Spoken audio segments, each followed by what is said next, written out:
Hello friends, mission job में आपका स्वागत है। आज हम लोग देखेंगे practice set number 6। Marksman publication चल रहा है अभी। उसके बाद जो नया आता है उस पब्लिकेशन को चलाया जाएगा।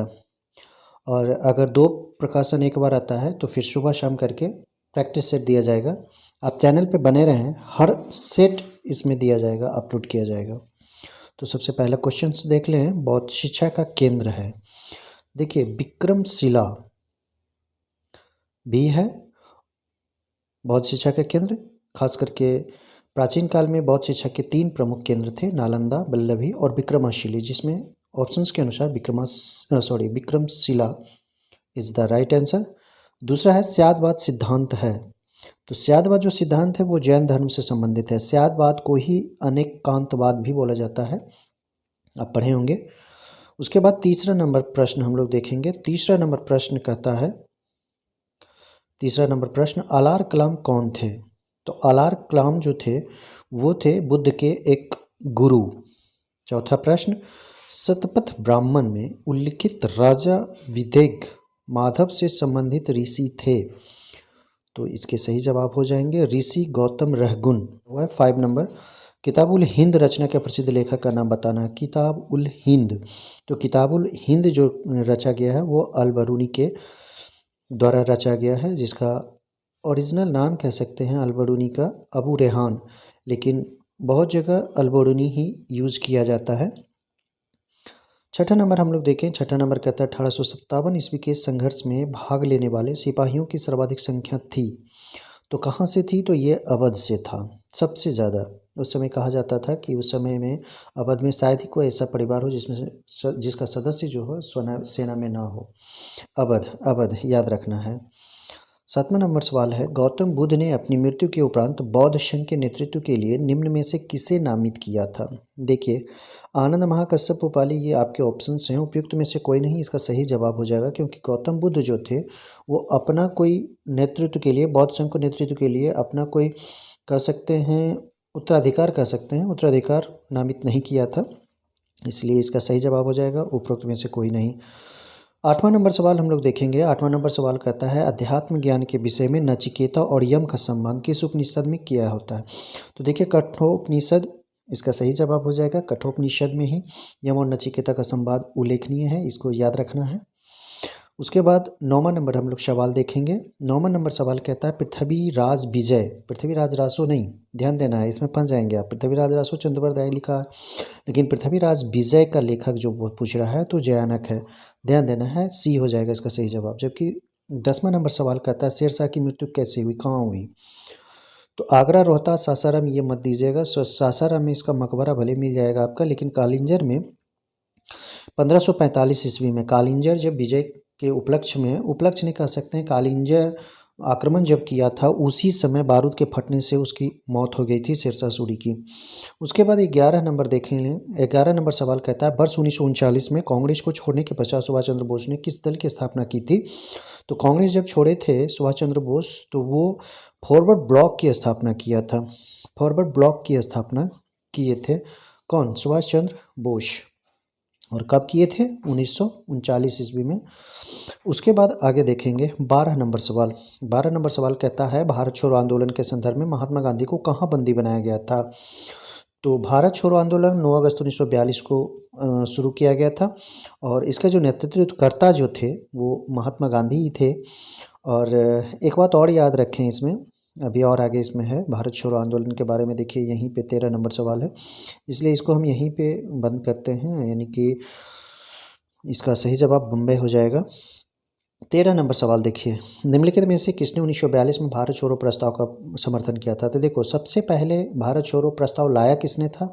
तो जवाहरलाल नेहरू ने प्रस्ताव लाया था, जवाहरलाल नेहरू ने। समर्थन किसने किया था? तो सरदार वल्लभ भाई पटेल ने। याद रखना है इस चीज़ को। 3 चीज़ इसमें प्रश्न बन रहे हैं। पहला प्रश्न जो बन रहा है कि भारत छोड़ो आंदोलन 1942 में कांग्रेस अधिवेशन कह सकते हैं, उसमें किसने लाया था प्रस्ताव को? तो लाया था जवाहरलाल नेहरू ने। प्रस्ताव को समर्थन किसने दिया था सबसे पहले? तो सरदार वल्लभ भाई पटेल ने दिया था। और नेतृत्वकर्ता कौन थे? तो महात्मा गांधी थे। 3 प्रश्न बने। और भी ढेर सारे प्रश्न बनते हैं। आधुनिक भारत को जरूर आप पढ़ें, बहुत ज़्यादा प्रश्न इससे आते हैं। 14 नंबर फिर से एक देखिए, 14 भारत छोड़ो आंदोलन का नेतृत्व किया था तो महात्मा गांधी, अभी तुरंत बताए, इसलिए हर एक पॉइंट को आप ध्यान से देखते जाएं। व्याख्यात्मक विश्लेषण जो हम थंबनेल में आप देखे होंगे, हर प्रश्न में हम देते जा रहे हैं, इसलिए थोड़ा सा वीडियो लंबा हो जाता है। वीडियो पर बने रहें और जानकारी बहुत ज़्यादा मिलेगा आपको। 80 क्वेश्चन अगर यहाँ पे हैं MCQ, तो 80 को आप 3-4 गुना कर दें, उतना प्रश्न एक बार में आप पढ़ सकेंगे। अगला देखें 15 नंबर सवाल। 15 नंबर सवाल कहता है, निम्नांकित में से किस आंदोलन के दौरान वंदे मातरम भारतीय राष्ट्रीय आंदोलन का शीर्षक गीत बना था? तो 15 का सही जवाब हो जाएगा ए, स्वदेशी आंदोलन। स्वदेशी आंदोलन किया गया था किसके विरोध में? तो 1905 ईस्वी में करजन उस समय का भारत का गवर्नर जनरल था। भारत के गवर्नर जनरल नहीं कह सकते, गवर्नर जनरल था, और उसने बंगाल विभाजन किया था, और उसी के विरोध में स्वदेशी आंदोलन हुआ था और पूरे बंगाल में शोक दिवस मनाया गया था और सभी लोगों ने गंगा स्नान किया था और वंदे मातरम का उद्घोष किया था। तो इस तरह से आप देखें, इसमें भी ढेर सारे प्रश्न बनते हैं। स्वदेशी आंदोलन 1905 ईस्वी, करजन, बंगाल विभाजन, ये सब ध्यान देना है, वंदे मातरम, स्वदेशी आंदोलन के समय। तो इस तरह से आपने देखा ढेर सारे प्रश्न यहाँ पे बन जाते हैं। उसके बाद आगे 16 नंबर प्रश्न देखेंगे। सुभाष चंद्र बोस का राजनीतिक गुरु पूछ रहा है, तो सुभाष चंद्र बोस का राजनीतिक गुरु CR दास थे। CR दास मतलब चित्तरंजन दास।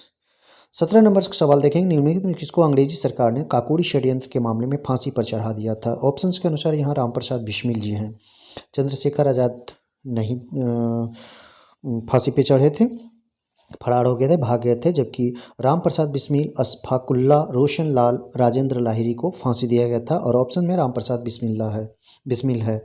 उसके बाद 18 नंबर देखें। 18 नंबर कहता है, कांग्रेस की प्रथम भारतीय महिला अध्यक्ष।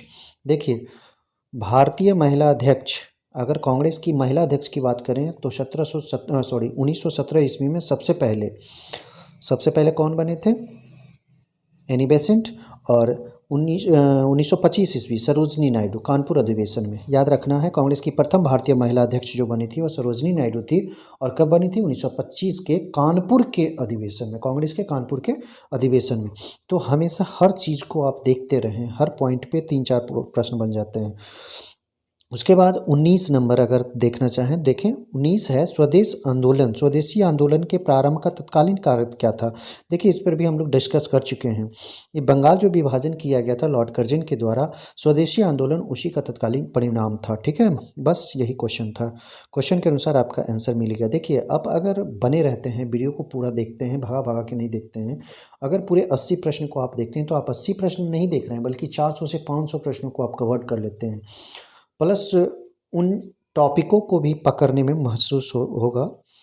20वां नंबर सवाल देखें। 20वां नंबर सवाल कहता है, ब्रिटिश पत्रकार HW नेविंसन जुड़े थे। देखिए, फिर वही क्वेश्चन है, स्वदेशी आंदोलन से ही ब्रिटिश पत्रकार HW नेविंसन जुड़े हुए थे। तो देखिए, यहाँ भी एक क्वेश्चन और यहाँ चिपक गया। उसके बाद 21 नंबर देखेंगे। 21 नंबर कहता है, सभी प्रकार के जलवायु कटिबंध निम्नलिखित में से किस महाद्वीप में है? तो देखिए, एशिया महाद्वीप इसका सही जवाब हो जाएगा, क्योंकि एशिया महाद्वीप का जो विस्तार है विषुवत रेखा से लेकर उत्तरी ध्रुव तक है, और यही कारण है कि जलवायु का सभी जो कटिबंध है इसमें समाहित है। उसके बाद हम लोग देखेंगे 22 नंबर सवाल। 22 नंबर सवाल कहता है, शिवालिक श्रेणी का निर्माण हुआ। तो शिवालिक श्रेणी जो है वो बाह्य हिमालय भी कहा जाता है, और यह शिवालिक श्रेणी जो है वो नवीनतम की श्रेणी में आता है, और यह सेनोजोइक युग में इसका निर्माण हुआ है। 23 नंबर यहीं देख लें, भारत के निम्न में से किस भाग में खनिज संसाधनों के सबसे बड़े भंडार हैं? तो भारत में दक्षिण पूर्व में स्थित है खनिज संसाधनों का सबसे बड़ा भंडार, दक्षिण पूर्व इसको कह सकते हैं। और खास करके 2-4 जैसे छोटा नागपुर पठार, दंडकारण्य पठार और उड़ीसा पठार जो है, यह खनिज संसाधनों के लिहाज से बहुत बड़ा भंडार है इसमें। क्वेश्चन है, पेरू की राजधानी लीमा है, याद रखना है। 25 नंबर सवाल कहता है, जनगणना 2011 के अंतरिम आंकड़ों पर आधारित भारत के 4 सबसे कम साक्षरता वाले राज्य का सही आरोही क्रम कह रहा है। तो सबसे पहले तो हो जाएगा बिहार, यानी कि सबसे अंतिम में बिहार है। बिहार से जस्ट पहले अरुणाचल प्रदेश आता है, देखिए यहाँ है बिहार, अरुणाचल प्रदेश, उसके बाद राजस्थान का नंबर आता है, उसके बाद झारखंड। यानी कि अगर आप राज्यों की बात करें, 28-29 राज्यों की बात करें, तो सबसे अंतिम पायदान पर बिहार है, उसके बाद अरुणाचल प्रदेश है, उसके बाद राजस्थान, तब झारखंड है, यानी कि सबसे पीछे बिहार है। 26 नंबर क्वेश्चन, 26 नंबर क्वेश्चंस यहाँ पे हैं। निम्नलिखित में से किए एक नगर में भूमध्य सागरीय जलवायु नहीं पाई जाती है, तो भूमध्य सागरीय जलवायु ऑप्शंस के 4 ऑप्शंस में से कौन नहीं है, तो यह इसका सही जवाब हो जाएगा न्यूयॉर्क। 27 नंबर सवाल कहता है ब्लैक पर्वत अवस्थित है, ब्लैक पर्वत यूएसए में अवस्थित है, ब्लैक पर्वत यूएसए में अवस्थित है। 28 नंबर सवाल, भारत में लौह अयस्क निम्न में से किस क्रम की शैलियों में पाया जाता है, तो देखिए विंध्यन, कनप्पा, धारवाड़, गोंडवाना, ये है आपके ऑप्शंस। और आपके ऑप्शंस के अनुसार धारवाड़ शैल जो होता है, धारवाड़ जो शैल है, उसमें लौह अयस्क भारत में बहुत अधिक मात्रा में पाया जाता है। इसको याद रखना है, आर्थिक दृष्टि से बहुत महत्वपूर्ण है, तो इसको जरूर याद रखें। 29 नंबर, निम्नलिखित में से कौन एक राष्ट्रीय राजधानी नहीं है, देखिए बर्लिन जर्मनी की राजधानी है, कैनबरा ऑस्ट्रेलिया की राजधानी है, बीजिंग चीन की राजधानी है, जबकि न्यूयॉर्क अमेरिका की राजधानी नहीं है, यह एक शहर है। वाशिंगटन अमेरिका की राजधानी है, ध्यान देना है। देश और राजधानी मुद्रा ये सब जरूर याद कर लें, मेंस के लिहाज से बहुत महत्वपूर्ण है। 30 नंबर, भारत में अधिकतम एवं न्यूनतम जनसंख्या के घनत्व वाले प्रदेश क्रमशः हैं। देखिए जनगणना जरूर याद रखें, 2011 जनगणना, इससे प्रश्न आएंगे, 1 से 2 प्रश्न इससे आने ही आने हैं। पिछले 2 परीक्षा जो दिया गया है 1717, 2446, दोनों परीक्षा में एक एक प्रश्न आए हैं और सेम प्रश्न लड़ गए हैं। पोस्टमार्टम जो हम लोग किए हैं प्रीवियस ईयर का 2018 और 2020 का, अब मेंस का, तो आप डिस्क्रिप्शन में लिंक है, आप उसे ज़रूर देखें, उसमें देखिएगा किस किस टॉपिक से प्रश्न लड़े हैं। तो 30 नंबर आपका सही जवाब हो जाएगा बिहार और अरुणाचल प्रदेश। अधिकतम घनत्व अगर कहीं का है तो बिहार का है, और सबसे न्यूनतम घनत्व है तो अरुणाचल प्रदेश का, ठीक है। उसके बाद 31 नंबर पे हम लोग चलते हैं। 31 नंबर सवाल कहता है भारत में राष्ट्रीय आय की गणना किसके द्वारा की जाती है, तो आय की गणना जो किया जाता है केंद्रीय सांख्यिकी संगठन के द्वारा किया जाता है, CSO, सेंट्रल स्टैटिस्टिक्स ऑर्गेनाइजेशन, ठीक है, इसके दिया किया जाता है, और इसके जो स्थापना हुआ है वो 1951 में किया गया है। तो इस तरह से आपने देखा 2-3 क्वेश्चन इसमें आ गए। उसके बाद अगला क्वेश्चन देखें 32 नंबर। 32 कहता है ऑपरेशन फ्लड का संबंध, तो इसका संबंध हो जाएगा दुग्ध उत्पादन एवं वितरण से। ऑपरेशन फ्लड बहुत आसान है और बार बार ये परीक्षाओं में पूछते हैं। 33 नंबर है निम्नलिखित फसलों में से किसे हरित क्रांति का सर्वाधिक लाभ उत्पादन एवं उत्पादकता दोनों में हुआ है, तो यह है गेहूँ, गेहूँ में ऐसा हुआ है।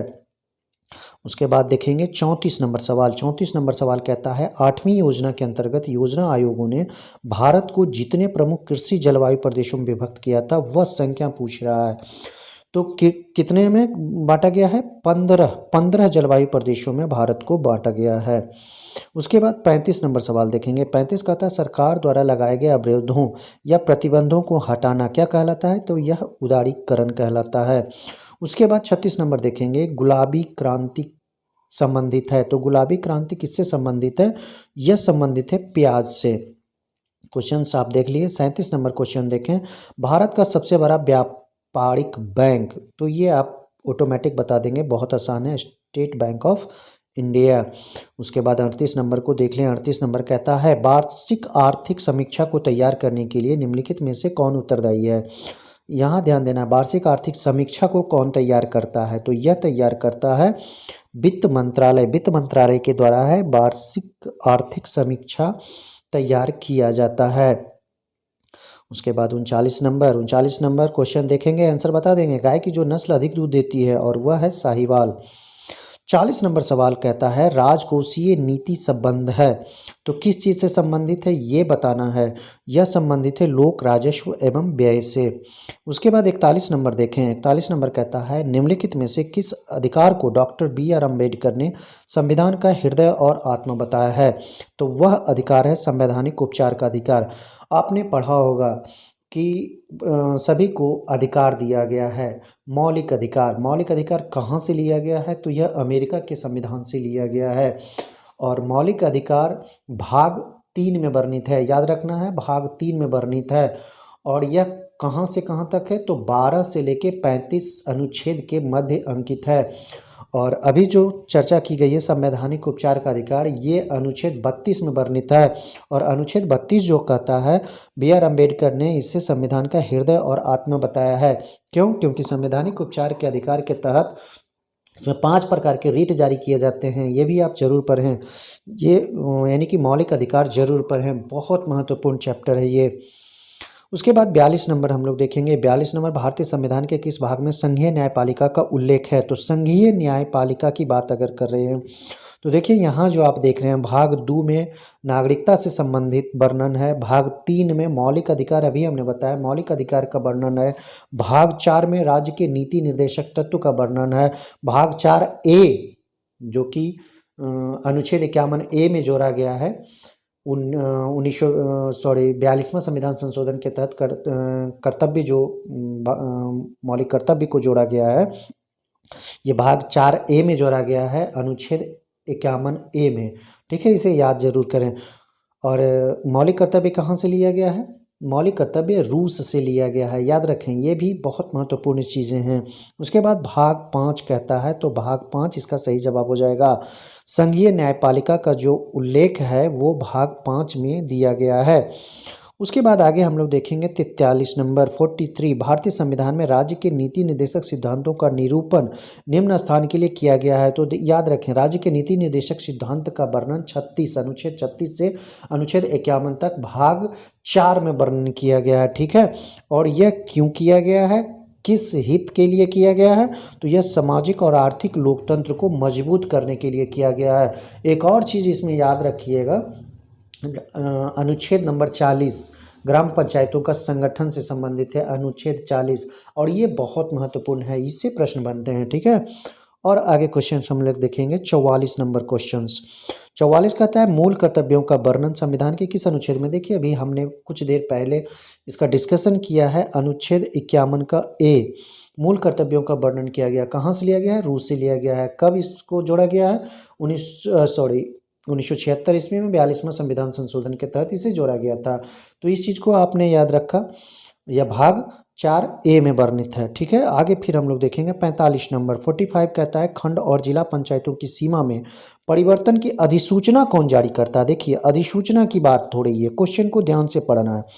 अधिसूचना राज्यपाल जारी करता है, जबकि कौन करता है परिवर्तन? तो यह करता है राज्य चुनाव आयोग। दोनों दो क्वेश्चन है, इसे याद रखें। खंड और जिला पंचायतों की सीमा का निर्धारण जो या परिवर्तन जो करता है वो कौन करता है? राज्य चुनाव आयोग करता है। ठीक है, क्वेश्चन कहता है अधिसूचना कौन जारी करता है? तो अधिसूचना जारी करने का राइट जो होता है वो राज्यपाल के पास है। 46 निम्नलिखित कथनों में से कौन सा एक सही नहीं है? तो इसका ऑप्शन ए कहता है सर्वोच्च न्यायालय का गठन वर्ष 1950 में हुआ था, ये सही है। सर्वोच्च न्यायालय देश की उच्चतम अदालत है जिसमें अपील की जाती है, ये भी सही है। उसके बाद कहता है सर्वोच्च न्यायालय कोर्ट मार्शल को छोड़ अन्य किसी भी उच्च न्यायालय अदालतों को सुनवाई कर सकता है, ये गलत है। देखिए कोर्ट मार्शल यहाँ आगे देखें, डी कहता है सर्वोच्च न्यायालय कोर्ट मार्शल के साथ अन्य किसी भी उच्च न्यायालय अदालतों की सुनवाई कर सकता है, ये सही है। कोर्ट मार्शल को भी इसमें शामिल किया गया। तो इस तरह से आप देखें तो आपका सी सही जवाब हो जाएगा। मूल कर्तव्यों का उल्लेख निम्नलिखित में कब किया गया? तो मूल कर्तव्य 42वां संविधान संशोधन के तहत जोड़ा गया था। इसका डिस्कशन हम 2-3 बार कर चुके हैं। 10 मौलिक कर्तव्य पहले था, उसके बाद 11 मौलिक कर्तव्य जोड़ा गया। ठीक है, उसके बाद 48वां नंबर देखेंगे। 48वां नंबर 48, किस संवैधानिक संशोधन के द्वारा पंचायती राज संस्थाओं को संवैधानिक स्तर प्राप्त हुआ? तो 48 का सही जवाब हो जाएगा 73वां संविधान संशोधन 1992-93, याद रखना है। 92 में पारित हुआ, 93 में इसको लागू किया गया था। तो संवैधानिक संशोधन कौन सा था? 73वां संविधान संशोधन। और 11वीं अनुसूची में जोड़ा गया, ध्यान देना 11वीं अनुसूची में इसे जोड़ा गया है। पंचायती राज संस्थाओं को किस अनुसूची में जोड़ा गया है? 11वीं में। उसके बाद 49 नंबर हम लोग देखें, कल्याणकारी राज्य की संकल्पना का सन्निवेश भारत के संविधान में है, कहाँ है? राज्य के नीति निर्देशक तत्वों में। बार बार डिस्कशन कर चुके हैं इस चीज़ को। अगर आप वीडियो में बने रहेंगे तो वादा है आप ढेर सारी चीज़ सीख पाएंगे आप। आपको पढ़ने की ज़रूरत नहीं पड़ेगी आपको, ये सारे रिवाइज आपके हो जाएंगे। उसके बाद 50वां नंबर सवाल, भारत के सर्वोच्च न्यायालय के कार्यवाहक मुख्य न्यायाधीश की नियुक्ति कौन करता है? तो आप एकदम आंख बंद करके राष्ट्रपति मार दीजिए, क्योंकि सर्वोच्च न्यायालय का जो मुख्य न्यायाधीश होता है, कार्यवाहक हो या फिर मुख्य न्यायाधीश हो, उसकी नियुक्ति राष्ट्रपति ही करते हैं।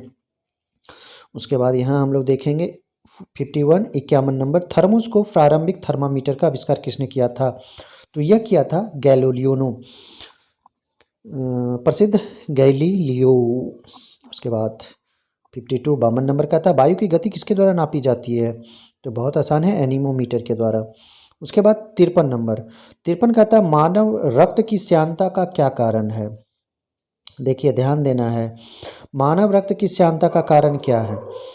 तो मानव रक्त जो है वो रक्त में प्रोटीन के कारण ही श्यानता, श्यानता मतलब होता है गाढ़ापन, ध्यान देना है, गाढ़ापन, और यह प्रोटीन के कारण होते हैं, ना कि आरबीसी, डब्ल्यूबीसी या फिर विमानों के कारण। ध्यान देना है, रक्त में प्रोटीन के कारण मानव रक्त की श्यानता बढ़ती है या श्यानता होती है।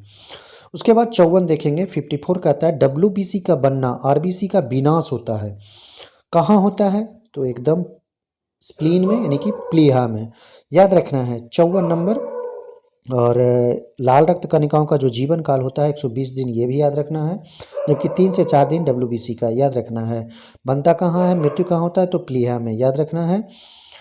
उसके बाद आगे देखेंगे 55 number, liquid petroleum gas LPG के मुख्य अवयव हैं, क्या क्या हैं ये बताना है। एलपीजी का जो मुख्य अवयव है वो ईथेन है, प्रोपेन है और ब्यूटेन है, याद रखना है। उसके बाद 56 नंबर कहता है, कार्य का मात्रक, एकदम आसान है, जूल है। एक बात और, कार्य अदिश राशि है, इसको भी याद रखना है, कार्य अदिश राशि होता है। 57 माइक्रोस्कोप का प्रयोग निम्नलिखित में से किसके अध्ययन करने में किया जाता है? माइक्रोस्कोप बोल रहा है, तो माइक्रोस्कोप मतलब सूक्ष्म, यानी कि इसका सही जवाब डी हो जाएगा। ठीक है। उसके बाद 58 नंबर देखें, कोहरे में निम्नलिखित में से कौन सा कोलाइडी तंत्र अभिव्यक्त होता है? कोहरा जैसे ही दिमाग में आए आप दंड से गैस में द्रव मार दीजिए। ठीक है, एकदम आसान है। उसके बाद आगे देखेंगे 59 नंबर, रुधिर में श्वेत रक्त कणिकाओं की अधिकता मात्रा में उपस्थिति को रोग विज्ञान की भाषा में कहते हैं। देखिए, इसे हम लोग ल्यूकेमिया के नाम से जानते हैं, क्योंकि अगर श्वेत रक्त कणिका, जिसको हम लोग डब्ल्यूबीसी कहते हैं, अगर रक्त में इसकी अधिकता हो जाए, बढ़ जाए, तो उससे ल्यूकेमिया नामक बीमारी होती है, जिसे हम लोग रक्त कैंसर के नाम से जानते हैं, ब्लड कैंसर के नाम से जानते हैं, ल्यूकेमिया, याद रखना है। इसमें डब्ल्यूबीसी की मात्रा अधिक हो जाती है। उसके बाद 60 नंबर, 60 कहता है, मानव वृक्क स्मरी किडनी स्टोन्स जिसको हम लोग पत्थरी कहते हैं, पाया जाने वाला प्रमुख रासायनिक यौगिक है, उसका रासायनिक नाम पूछ रहा है, तो इसका सही जवाब हो जाएगा कैल्शियम ऑक्सलेट, नाम उसको कहते हैं, कैल्शियम ऑक्सलेट। ठीक है। उसके बाद 81 फ्रांस की मुद्रा क्या है? तो फ्रांस की मुद्रा आप जानते होंगे, यूरो होता है। फ्रांस की मुद्रा का नाम यूरो होता है। फ्रांस की राजधानी कहाँ है? पेरिस, याद रखें, फ्रांस की राजधानी पेरिस है और मुद्रा यूरो। उसके बाद आगे देखें 82 नंबर, खेतों में प्रयुक्त होने वाले औजारों और मशीनों पर शोध और विकास कार्य, यानी कि इसको कह सकते हैं सेंट्रल इंस्टीट्यूट ऑफ इंजीनियरिंग द्वारा किया जा रहा है, जो स्थित है, सेंट्रल इंस्टीट्यूट ऑफ इंजीनियरिंग कहाँ स्थित है? तो एकदम मार देना है, मध्य प्रदेश की राजधानी है भोपाल। मध्य प्रदेश की राजधानी कहाँ है? भोपाल। और इसकी स्थापना कब की गई थी? 1976 में, 5वीं पंचवर्षीय योजना के तहत। ठीक है, याद रखना, 5वीं पंचवर्षीय योजना के तहत इसकी स्थापना भोपाल में की गई थी, central institute of engineering Bhopal में। 83 नंबर 83 कहता है, निम्नलिखित में से कौन सा एक प्रावधान भारतीय संविधान के अंतर्गत संसद के सदस्यों के, ध्यान दीजिए, संसद के सदस्यों के विशेषाधिकार और नियुक्तियों को निर्धारित करता है? तो यह अनुच्छेद 105वां हो जाएगा, 105 अनुच्छेद में वर्णित है ये। उसके बाद आसान है 84 नंबर, इसे सबको जानना चाहिए, विश्व हिंदी दिवस मनाया जाता है, तो यह हमारा 14 सितंबर को मनाया जाता है। 85 नंबर देखें, 85 भी आसान है, बुलंद दरवाज़ा कहाँ स्थित है? यह फतेहपुर सीकरी में स्थित है बुलंद दरवाज़ा। फिर 86 देखिए, ये भी बहुत आसान है, पंचतंत्र के लेखक कौन है? ये विष्णु शर्मा है। उसके बाद फिर 87 हम लोग देखें 87, निम्न में से किसे भारत के राष्ट्रपति बनने से पहले भारत रत्न पुरस्कार मिला था? तो देखिए ये भी आसान है, दो ऐसे हैं, एक डॉक्टर एस राधाकृष्णन हैं जिन्हें पहले ही मिल गया था और राष्ट्रपति बाद में बने थे। दूसरे एपीजे अब्दुल कलाम हैं, एपीजे अब्दुल कलाम हैं जिन्हें 1997 में भारत रत्न दिया गया था, और जबकि वो राष्ट्रपति 2002 में बने थे। और उसी तरह से राधाकृष्णन भी हुए थे, 54 में उनको भारत रत्न दिया गया था और 1962 ईस्वी में वो भारत के द्वितीय राष्ट्रपति बने थे। याद रखना है, पहले राधाकृष्णन भारत के उपराष्ट्रपति थे, ये भी आपको याद रखना है। भारत के पहले राष्ट्रपति राजेंद्र प्रसाद थे, दूसरे राष्ट्रपति राधाकृष्णन बने थे। उसके बाद आगे देखें, ये तो बहुत आसान है, वानखेड़े स्टेडियम कहाँ है? मुंबई में, आंख बंद करके मार देना है। उसके बाद कहता है अंतर्राष्ट्रीय श्रम संगठन ILO इंटरनेशनल लेबर ऑर्गेनाइजेशन की स्थापना कब हुई थी? तो यह स्थापना की गई थी कब? याद रखना है 1919 ईस्वी में, 1919 में। ठीक है, इसकी राजधानी भी इसका जो मुख्यालय है इसको याद रखना है, जेनेवा में। ये क्वेश्चन पिछला मेंस में आया था, अंतर्राष्ट्रीय श्रम संगठन का मुख्यालय याद रखना है, जेनेवा। 90 नंबर देखें, नगरीकरण एवं औद्योगिकीकरण हानिकारक है। अब देख लें ऑप्शंस, आप देख लें ऑप्शंस के अनुसार आपके जो आंसर हैं वो डी हो जाएंगे, संतुलित विकास के लिए, पर्यावरण पारिस्थितिकी के लिए, जैव विविधता के संरक्षण के लिए। तो इस तरह से आपके तीनों ऑप्शन सही हैं। उसके बाद आगे यहाँ देखें, ब्राज़ील की मुद्रा के बारे में पूछ रहा है, ब्राज़ील की मुद्रा क्या है? तो ब्राज़ील की जो मुद्रा है वो रियाल है, और ब्राज़ील की राजधानी कहाँ है? ब्रासिलिया, ये भी याद रखना है आपको। तो दो चीज़ यहाँ से आपने देखा। 92 नंबर प्रश्न आप देखें, केंद्रीय खनन अनुसंधान संस्थान कहाँ स्थित है? तो खनन अनुसंधान जो है, केंद्रीय खनन अनुसंधान, ये झारखंड में एक जगह है, धनबाद, धनबाद में यह स्थित है। 93 नंबर 93 कहता है निम्नलिखित में से कौन संसद का अनन्य भाग नहीं है? देखिए संसद में तीन चीज आते हैं, एक राष्ट्रपति आता है, एक लोकसभा आता है, एक राज्यसभा आता है, कि जबकि उपराष्ट्रपति नहीं आता है। तो इस तरह से आपके ऑप्शंस बी होंगे। ये सब बहुत आसान है, ध्यान देना है सिर्फ। 94 नंबर, प्रत्येक वर्ष अंतर्राष्ट्रीय जैव विविधता दिवस कब मनाया जाता है? बार बार कह रहे हैं कि आप महत्वपूर्ण दिवस को जरूर याद रखें, महत्वपूर्ण दिवस से प्रश्न आएंगे, एक या दो प्रश्न इससे कन्फर्म है। तो महत्वपूर्ण जैव विविधता दिवस 22 मई को मनाया जाता है, 22 मई, दिमाग में बैठा लें इस चीज़ को। 95 नंबर सवाल कहता है a brief history of time पुस्तक के लेखक, a brief history of time पुस्तक के लेखक कौन है? तो ये स्टीफन हॉकिंग्स हैं, जबकि आप जानते हैं कि यह दुनिया का सर्वाधिक महान भौतिक वैज्ञानिक रह चुके हैं। उसके बाद 96 नंबर, भारत रत्न सम्मान प्राप्त करने वाला एकमात्र पाकिस्तानी, ध्यान देना है, एकमात्र पाकिस्तानी जो कि भारत रत्न प्राप्त किया है वो है अब्दुल गफ्फार खान। 97 देख लें, बुल्स आई किस खेल से संबंधित है? देखिए ध्यान देना है, यहाँ पे आप कंफ्यूजन में मत पड़िएगा। बुल्स आई मतलब बैलों की लड़ाई से मत कर दीजिएगा, बुल्स आई का जो संबंधित खेल है वो निशानेबाजी से है। उसके बाद 98 नंबर आप देख लें, 98 कहता है अंतर्राष्ट्रीय मुद्रा कोष IMF का मुख्यालय कहाँ है? तो अंतर्राष्ट्रीय मुद्रा कोष का जो मुख्यालय है वो है वाशिंगटन DC में। एक बात और याद रख लें, और इसकी स्थापना 1945 ईस्वी में हुई थी। अंतर्राष्ट्रीय मुद्रा कोष का मुख्यालय वाशिंगटन DC में है और इसकी स्थापना 1945 में हुई थी, याद रखना है। इसके जो वर्तमान सदस्य हैं 190, याद रखना है ये 3-4 पॉइंट। और एक बात और याद यहाँ रखना है, अंतर्राष्ट्रीय संस्था का मुख्यालय जरूर याद रखें। 99 नंबर, गेटवे ऑफ इंडिया कहाँ स्थित है? बेहद आसान है, ये मुंबई में है, जबकि इंडिया गेट दिल्ली में है, ये याद रखना है। उसके बाद 100 और अंतिम प्रश्न आज का, सबसे लंबा जीवित वृक्ष, यूकेलिप्टस में मत लगाइएगा, आपका सही जवाब सिकुआ होगा। सिकुआ सबसे लंबा जीवित वृक्ष होता है और यह कहाँ पाया जाता है? संयुक्त राज्य अमेरिका में एक जगह है कैलिफोर्निया। बहुत लंबा होता है यह, 379 फीट लगभग ये लंबा होता है। तो इस तरह से आपने देखा 80 प्रश्नों का यह सेट मार्क्समैन पब्लिकेशन का। वीडियो कैसा लगा लाइक और कमेंट जरूर करें, वीडियो को पूरा जरूर देखें मित्र, और जितना हो सके शेयर जरूर करें। वीडियो देखने के लिए धन्यवाद।